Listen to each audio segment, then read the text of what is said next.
चांदवड नगरपालिका हद्दीतील पाचड वस्तीवर भीषण पाणीटंचाई, खडकातील झऱ्याच्या पाण्यावर ग्रामस्थांना तहान भागवण्याची वेळ.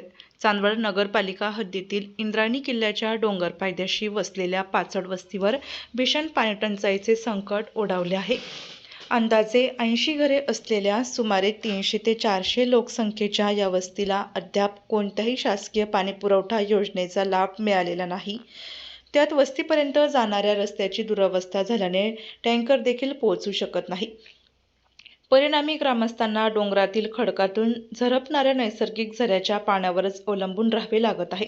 खडकामध्ये टाकलेल्या प्लास्टिकच्या पाईपमधून अत्यंत कमी प्रमाणात पाणी येत असल्याने हंडाभर पाणी भरण्यासाठी महिला आणि लहान मुलांना दिवसभर उन्हात ताटकळत उभे राहावे लागत असून त्यात रात्रीच्या वेळी परिसरात बिबट्याचा वावर असल्याने अंधारानंतर पाणी भरण्यासाठी कोणीही जात नसल्याने खालच्या भागातील खड्ड्यांमध्ये साचलेले हिरवेगार पाणी जनावरांना पिण्यासाठी तसेच आंघोळ व कपडे धुण्यासाठी वापरण्याची वेळ ग्रामस्थांवर आल्याने प्रशासनाने तातडीने परिस्थितीची दखल घेऊन पाचड वस्तीवर टँकरद्वारे नियमित पाणीपुरवठा सुरू करावा अशी मागणी नागरिकांकडून जोर धरू लागली आहे.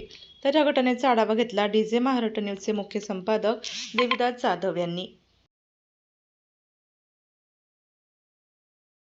चांदवड नगर परिषदेच्या हद्दीमध्ये असलेली पाचड वस्ती या ठिकाणी असलेले 100-125 नागरिक, या नागरिकांची अत्यंत पाणी पिण्याची अवस्था आता सध्या बिकट झालेली आहे. आपण बघत आहे या ठिकाणी एक डोंगर परिसर आहे. या डोंगर परिसरामधून येणारं जे पाणी झऱ्याचं ते एका झऱ्याच्या ठिकाणी प्लास्टिकची नळी लावून त्या पाणी भरतात आणि या ठिकाणी पाणी भरण्यासाठी त्यांना 1 ते 2 तास लागतात एक हंडा भरण्यासाठी.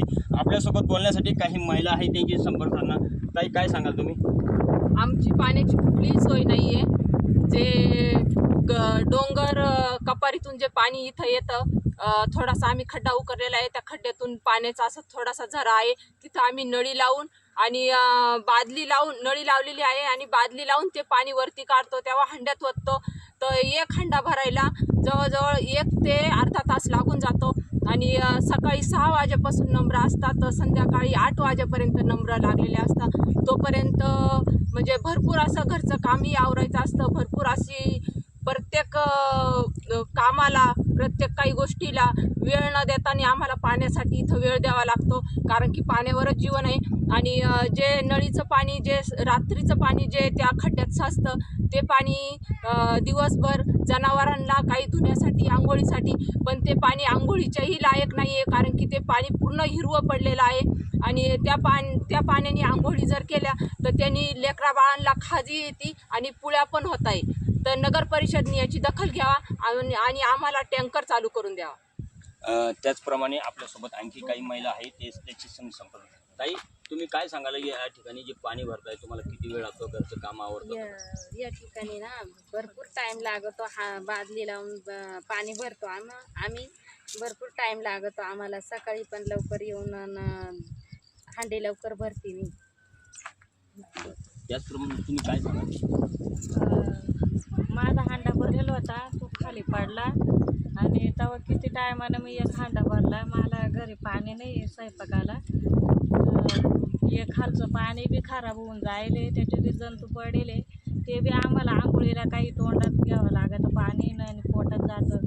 पोरं आजारी पडू राहिले आणि ते हांडा खाली पडला होता तर त्या पोराला खाली उतरवलं, त्याला सांगितलं हांडा काढून दे भाऊ. तेव्हा तो हांडा भरला मी. किती टायमानं तो हांडा भरला. आम्हाला फार डोंगर भागाकडून हे पाणी येतं. एवढी नळी लावेले, तिथं 8 वाजेचं पाणी भरायला यावं तर फार 11-12 वाजून जातं एक हांड्याला.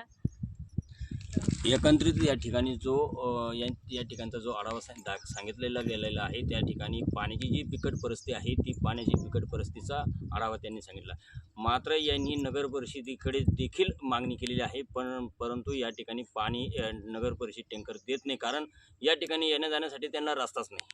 म्हणून हा जो प्रश्न आहे हा त्यांची कधी सुटेल अशी ही त्यांची अपेक्षा आहे. डीजे महाराष्ट्र न्यूजसाठी देविदास जाधव, चांदवड. आपल्या जिल्ह्यातील व तालुक्यातील तत्काळ बातम्या व जाहिराती बघण्यासाठी आजच डीजे महाराष्ट्र न्यूज चांदवड या चॅनलला सबस्क्राईब व लाईक करा. तसेच प्रत्येक ठिकाणी अनुभवी प्रतिनिधी नेमणे आहेत, तरी संपर्क साधा 98 22 49 99 40 89 83 1504 60. मुख्य संपादक देविदास जाधव.